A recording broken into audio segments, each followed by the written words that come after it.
Assalamualaikum warahmatullahi taala wabarakatuh. Nama saya Robi Sobaro dari kelompok 3 akan mempresentasikan judul yang berjudul tentang perkembangan pemikiran ekonomi praklasik. Bab pertama yaitu perkembangan dan pemikiran ekonomi masa Yunani kuno. Konsep-konsep ekonomi dari masa Yunani kuno ditemukan terutama dalam ajaran-ajaran agama, kaidah-kaidah hukum, etika atau aturan moral. Misalnya dalam kitab Hammurabi dan Babilonia pada tahun 1700 sebelum Masehi. Masyarakat Yunani telah menjelaskan tentang rincian petunjuk-petunjuk tentang cara-cara berekonomi. Berikut beberapa konsep ekonomi pada zaman Yunani kuno yang berkembang pada saat itu adalah sebagai berikut. Pertama adalah A. Pertanian merupakan dasar perekonomian pada saat itu. B.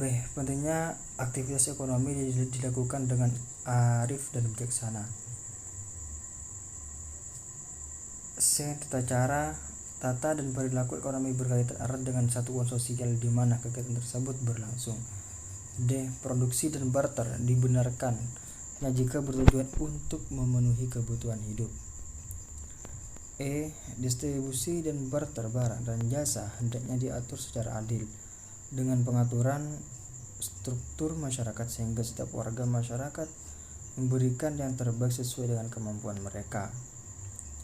F. Konsep ekonominya berdasarkan ajaran kitab suci mereka bahwa cinta dan uang adalah akar dari segala kejahatan. Jadi dapat disimpulkan bahwa pada saat itu pertanian adalah merupakan dasar perekonomian yang mendongkrak ekonomi pada saat itu. Jadi dapat dikatakan mayoritas ekonomi berasal dari tani. Yang kedua adalah pentingnya aktivitas ekonomi dilakukan dengan arif dan bijaksana. Tata cara perekonomian pada saat itu sangat mengejutkan kearifan dan kebijaksanaan dalam bekerja dalam perekonomiannya. Produksi barter hanya bertujuan untuk memenuhi kebutuhan hidup jika struktur masyarakatnya sehingga setiap warga masyarakat memberikan yang terbaik sesuai dengan kemampuan mereka. Konsep ekonominya berdasarkan ajaran kitab suci. Dapat dikatakan bahwa pada saat itu masyarakat Yunani kuno sangat berpedoman, sangat berpegang teguh kepada ajaran mereka, kepada kitab suci mereka, bahwa yang dikatakan cinta dan uang adalah akar dari awal dari sangat berpegang teguh kepada ajaran mereka, kepada kitab suci mereka, bahwa yang dikatakan cinta dan uang adalah akar dari awal dari sebuah kejahatan. Jika dipikir kembali memang masuk akal. Ayat selanjutnya, tokoh-tokoh ekonomi pada saat Yunani kuno antara lain adalah Plato, Aristoteles, dan Xenophon. Mungkin hanya itu yang dapat saya terangkan, kurang lebihnya akan teman-teman saya akan melanjutkan. Assalamualaikum warahmatullahi taala wabarakatuh. Assalamualaikum warahmatullahi wabarakatuh. Perkenalkan, nama saya Deni Agustiawan, perwakilan dari kelompok 3. Di sini saya akan menjelaskan perkembangan pemikiran ekonomi kaum skolastik. Abad-abad pertengahan di Eropa adalah zaman keemasan bagi kekristenan. Pola pikir pada masa ini mendapat reaksi dari masa-masa sesudahnya, yaitu abad-abad modern. Zaman ini juga disebut zaman para bapak gereja. Pada zaman ini, para pujangga Kristen dari abad-abad pertama Masehi meletakkan dasar-dasar intelektual untuk agama Kristen. Mulai abad ke-6, sejarah filsafat memasuki fase baru, yaitu zaman skolastik. Nama skolastik sebenarnya merupakan nama untuk para filsafat pada masa abad pertengahan, di antara tahun 500 sampai 1500. Pada umumnya, sejarah filsafat dan pemikiran pada abad pertengahan dibagi menjadi 3 periode. Periode tersebut diawali pada zaman awal skolastik, yaitu tahun 500 sampai 1200, kemudian zaman kejayaan skolastik, yaitu abad ke-13, dan zaman akhir skolastik, yaitu tahun 1300 sampai 1500. Pada zaman skolastik, pemikiran yang dikeluarkan adalah adanya hubungan antara rasio dan iman. Pada zaman ini berhasil memecahkan masalah atau yang disebut konsep-konsep umum. Pada zaman selanjutnya, pemikiran-pemikiran mulai dikembangkan tidak hanya pada konsep umum, tapi juga pada teori-teori ekonomi dan filsafat. Di abad pertengahan Eropa, Romawi runtuh. Kegiatan ekonomi mulai menyesuaikan dengan struktur masyarakat yang baru. Sebagian besar produksi dihasilkan oleh para petani kecil atau penggarap tanah. Para petani dan pedagang berkumpul dalam wadah yang disebut gilda, yang berfungsi melatih tenaga terampil dan menetapkan harga pasar dan tingkat upah. Pada masa ini, gereja sangat berperan dalam menentukan aturan normal. Selanjutnya yaitu perkembangan pemikiran tokoh-tokoh skolastik. Yang pertama yaitu Albertus Magnus. Albertus Magnus juga dikenal sebagai Santo Albertus Agung dan Albert dari Köln. Adalah seorang biarawan ordo Dominikan yang menjadi terkenal karena pengetahuan universalnya dan advokasi keberadaan damai antara ilmiah dan agama. Dia dianggap sebagai salah satu filsuf Jerman terbesar dan teolog dari zaman pertengahan. Dia merupakan pelajar pertama dari zaman pertengahan yang menggunakan filosofi Aristoteles ke dalam pemikiran Kristen pada masa itu. Katolik menghormatinya sebagai doktor gereja, satu di antara 33 orang dengan gelar tersebut. Pemikiran Magnus merupakan konsep pemikiran ekonomi etis, yaitu konsep ekonomi yang menggunakan pemikiran-pemikiran agama. Hal ini dikarenakan ajaran-ajaran skolastik mendapat pengaruh yang kuat dari gereja, sehingga konsep-konsep ekonomi lebih menekankan pada hal yang bersifat etis dan berdasarkan keadilan. Salah satu pandangannya yang terkenal adalah pemikirannya tentang harga yang adil dan pantas, yaitu harga yang sama besarnya dengan biaya-biaya dan tenaga yang dikorbankan untuk menciptakan barang tersebut. Atas dasar harga yang pantas ini, maka aktivitas tukar-menukar barang harus menyertakan unsur etis. Selain itu, Magnus juga menentang adanya adanya bunga dan menyebut orang yang memakan bunga adalah pendosa.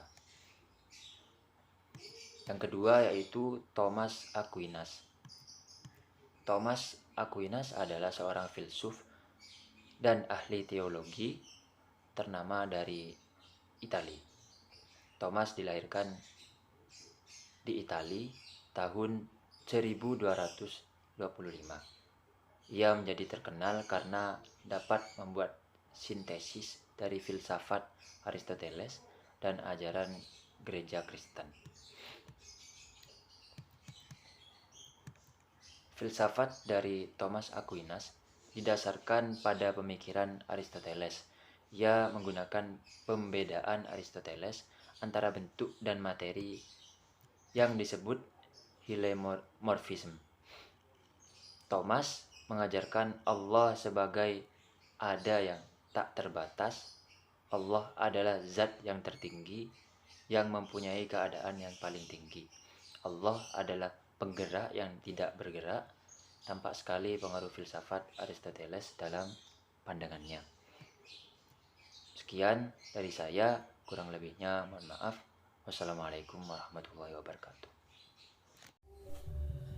Assalamualaikum warahmatullahi wabarakatuh. Perkenalkan, nama saya Ahmad Maulana, absen 1 dari kelompok 3. Saya akan melanjutkan presentasi dari teman saya. Saya akan menjelaskan tentang perkembangan pemikiran ekonomi kaum merkantilis. Merkantilisme adalah suatu teori ekonomi yang menyatakan bahwa kesejahteraan suatu negara hanya ditentukan oleh banyaknya aset atau modal yang disimpan oleh negara yang bersangkutan, dan bahwa besarnya volume perdagangan global teramat sangat penting. Istilah merkantilisme itu sendiri berasal dari kata merchant yang berarti pedagang. Menurut paham merkantilisme, setiap negara yang berkeinginan maju harus melakukan perdagangan dengan negara lain, dan bagi penganut merkantilisme, sumber kekayaan negara adalah dari perdagangan luar negeri. Selanjutnya, uang adalah sebagai hasil surplus perdagangan yang menjadi sumber kekuasaan. Pelopor teori merkantilisme antara lain Sir William Petty, Thomas More, Jean Bodin, David Hume, dan Jean Baptiste Colbert. Sekian dari saya, kurang lebihnya mohon maaf. Wabillahi taufiq wal hidayah. Wassalamualaikum warahmatullahi wabarakatuh. Assalamualaikum warahmatullahi taala wabarakatuh. Perkenalkan, nama saya M. Fawaid Syahril Mukhtar. Saya merupakan anggota kelompok 3, di mana saya di sini akan menjelaskan tentang sejarah pemikiran ekonomi aliran Fisiokrates. Dalam aliran ini terdapat dua tokoh. Tokoh yang pertama yaitu Francois Quensay, yang mana dia merupakan seorang ekonomi Perancis dan pemimpin intelektual Fisiokrates. Tokoh yang kedua yaitu Jacques Turgot, yang mana dia merupakan seorang filsuf Perancis yang sangat berpengaruh dalam pemikiran Adam Smith, serta dia juga merupakan seorang ekonomi dan negarawan asal Perancis. Aliran Fisiokrates muncul pertama kali di Perancis menjelang berakhirnya zaman merkantilis yang diawali pada tahun 1756. Istilah Fisiokrates berasal dari bahasa Yunani, yaitu Seisia yang berarti alam dan Kratain atau Kratos yang berarti kekuasaan. Jadi secara harfiah, istilah Fisiokrates berarti sebagai supremasi alam, yang artinya percaya bahwa sumber daya alam adalah sumber kekayaan. Kaum Fisiokrates percaya bahwa alam diciptakan Tuhan dengan penuh keselarasan dan keharmonisan. Kaum Fisiokrates percaya bahwa sistem perekonomian juga mirip dengan alam yang penuh dengan keharmonisan tersebut. Dengan demikian, setiap tindakan manusia dalam memenuhi kebutuhan masing-masing juga akan selaras dengan kemakmuran masyarakat banyak. Ada 3 hal yang membuat kaum Fisiokrates terkenal. Yang pertama yaitu pengikut aliran tersebut menganggap bahwa teori yang mereka bangun adalah teori yang bersifat objektif, ilmiah, dan berhasil menyusun suatu pandangan tentang tata ekonomi yang menyeluruh dan lengkap. Yang kedua yaitu aliran ini mencetuskan istilah laissez-faire yang sampai saat ini masih menjadi bahan kajian menarik dan memberi corak bagi para ekonomi klasik berikutnya. Yang ketiga yaitu kajian yang mereka cetuskan menjadi dasar analisis makro yang mencoba menjawab dari mana datangnya pendapatan nasional dan bagaimana pendapatan itu dibagikan di antara anggota masyarakat. Tokoh pemikir yang paling terkenal pada mazhab ini adalah Francois Quensay. Dalam bukunya, Quensay memulai dengan asumsi bahwa ekonomi dapat digambarkan ke dalam 3 kelas atau sektor yang berbeda, yaitu sektor yang pertama, sektor pertanian yang menghasilkan makanan, bahan mentah, dan hasil-hasil pertanian lainnya. Sektor yang kedua yaitu sektor manufaktur yang memproduksi barang-barang seperti pakaian dan bangunan serta alat-alat yang diperlukan oleh pertanian dan pekerja pabrik. Yang ketiga yaitu kelas pemilik tanah yang tidak menghasilkan nilai ekonomi apa-apa, tetapi mereka memiliki klaim atau surplus output yang dihasilkan dalam pertanian.